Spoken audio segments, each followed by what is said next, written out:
Alhasil, tidak ada penyakit apapun, kata Pak dokternya. Ya di situ kan Nana bingung ya, ini ada apa ya? Singkat cerita, tepat setelah 6 tahun Nana di situ, di waktu malam minggu nih, waktu malam minggu kan harusnya romantis gitu kan ya. Nah, anaknya Nana ini panas tinggi dan meninggal secara tiba-tiba dengan badan yang lebam biru. Ya seperti kayak mungkin dipukulin ya. Cuman kan nggak ketahuan. Karena mengalami duka yang teramat dalam, Hetty pun izin pulang ke kampung halaman, yaitu ke rumah orang tuanya.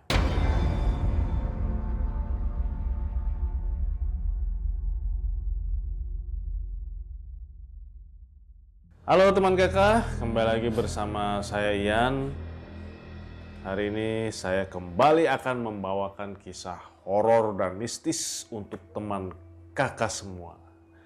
Kali ini pengirimnya adalah Nana dan kejadiannya berlangsung pada tahun 2021 dan lokasinya di Jakarta. Tapi sebelum kita saksikan dan dengarkan kisahnya, kita lihat dulu yang satu ini.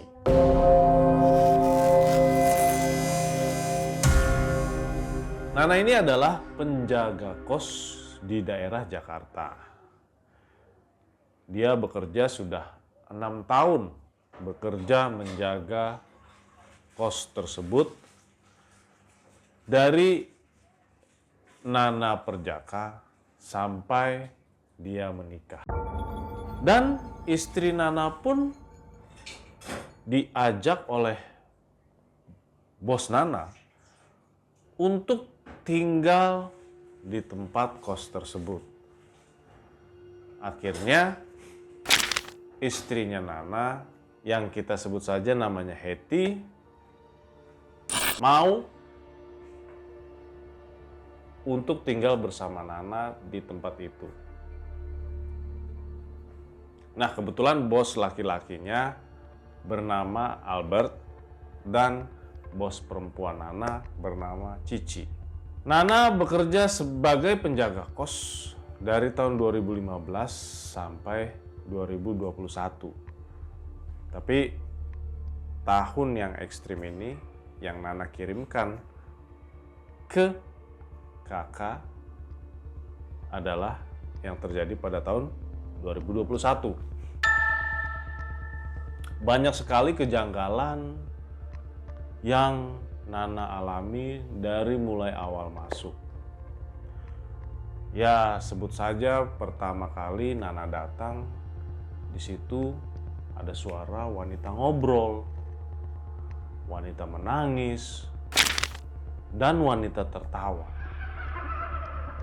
Tapi anehnya setelah Nana cek itu nggak ada apa-apa gitu, kosong aja. Ya memang sih kos yang Nana jaga itu kos khusus wanita. Ada 12 kamar yang Nana jaga. Nah, genap 1 tahun Nana bekerja di sana, dia mulai diteror kejadian-kejadian aneh. Dari kamar yang di ujung yang udah nggak ada penghuninya, aduh kok merinding ya.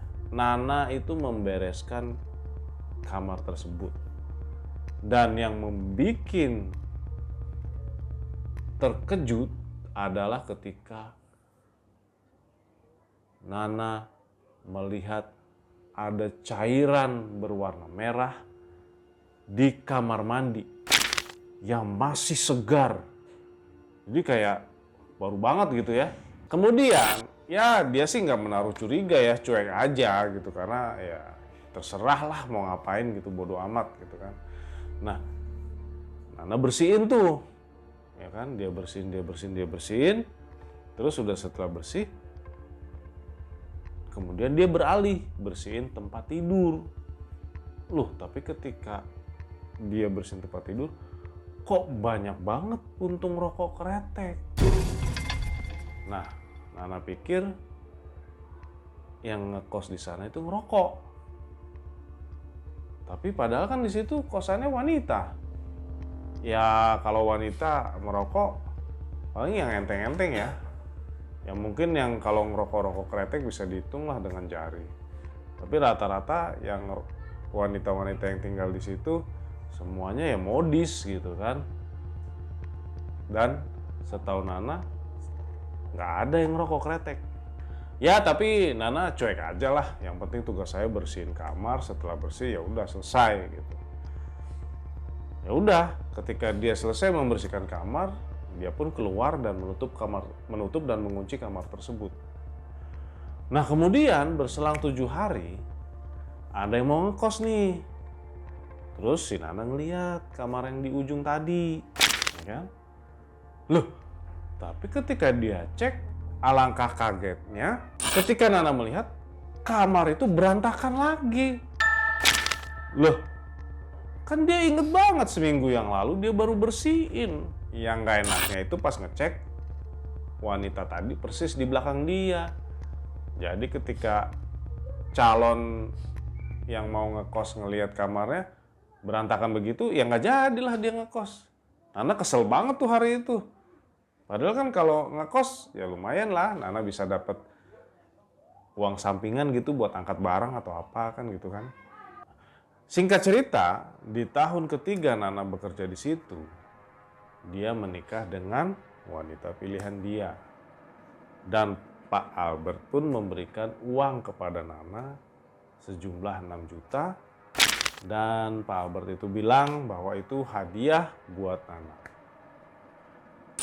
Akhirnya pun Nana menikah dan 3 bulan berikutnya Nana turuti saran Pak Albert dengan membawa istrinya untuk tinggal bersama Nana di kosan itu.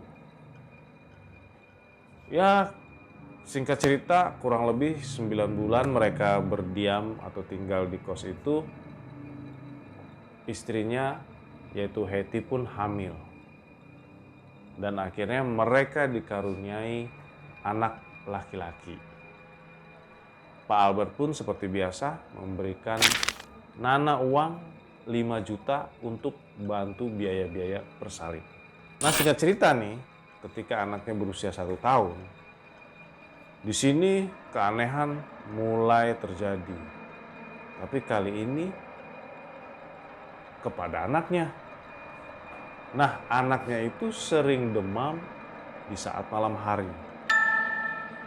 Tapi kalau pas pagi-pagi, ya dia sehat lagi, seperti nggak ada apa-apa gitu. Kejadian itu pun berulang selama 4 hari.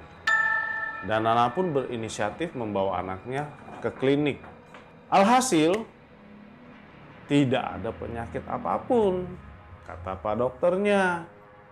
Ya di situ kan Nana bingung ya, ini ada apa ya?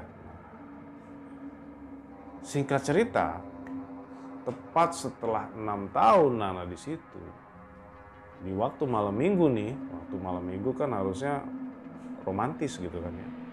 Nah, anaknya Nana ini panas tinggi dan meninggal secara tiba-tiba dengan badan yang lebam biru. Ya, seperti kayak mungkin dipukulin ya. Cuman kan nggak ketahuan. Karena mengalami duka yang teramat dalam, Hetty pun izin pulang ke kampung halaman, yaitu ke rumah orang tuanya, untuk menanyakan perihal anaknya yang meninggal tiba-tiba itu. Karena ya biar bagaimanapun, Hetty sebagai seorang ibu kan tidak bisa menerima hal itu ya. Apalagi meninggalnya pas anaknya tuh lagi lucu-lucunya, umur 1 tahun. Aduh, ibu mana yang bakalan tega gitu kan? Pasti udah sedih sesedih-sedihnya.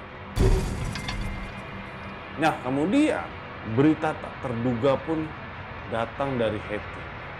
Setelah 3 hari, Hetty di kampung nih bersama orang tuanya menanyakan, ya mungkin mereka ke orang pintar atau ke Pak Kiai atau Ustadz, mereka bertanya. Nana pun dikabarkan dengan sebuah berita yang luar biasa aneh. Ya karena Nana nggak menyangka gitu kan akan mendapatkan berita ini. Hetty itu datang, jadi bukannya nelpon ya, karena ini beritanya sangat urgent banget dan memberitahukan kepada Nana bahwa anak mereka itu ditumbalkan oleh Pak Albert. Jadi dia ngasih tahu, anak kita Mas ditumbalin sama Pak Albert. Nana mendengar hal itu kaget sekaget-kagetnya. Dia tidak menyangka bahwa selama 6 tahun ini dia setia dan bekerja kepada Pak Albert. Ternyata Pak Albert itu menumbalkan anaknya yang laki-laki berusia 1 tahun sematawayang dengan dihargai 11 juta. Karena waktu itu Nana berpikir anak saya itu waktu saya menikah saya dikasih 6 juta. Waktu istri saya melahirkan saya dikasih 5 juta. Berarti anak saya ditumbalkan dihargain seharga 11 juta. Ya, tapi nasi sudah menjadi bubur, anaknya sudah meninggal. Dan setelah mendengar berita itu, tanpa basa-basi dan tanpa menunggu lama, Nana langsung keluar, berhenti kerja dari kos-kosan yang telah menghidupi dia selama 6 tahun. Oke teman kakak, itulah barusan kisah yang dikirimkan oleh Nana. Pesan moral yang bisa didapat di sini adalah selalu hargai orang yang setia kepada kalian. Karena ketika orang itu pergi, maka kita akan kesulitan mencari orang yang setia lagi. Buat teman kakak yang mempunyai kisah yang ingin dibagikan kepada teman kakak, silahkan mengirimkan kisah kalian ke nomor dan email yang tertera di layar. Terima kasih sudah menonton, ditunggu video selanjutnya.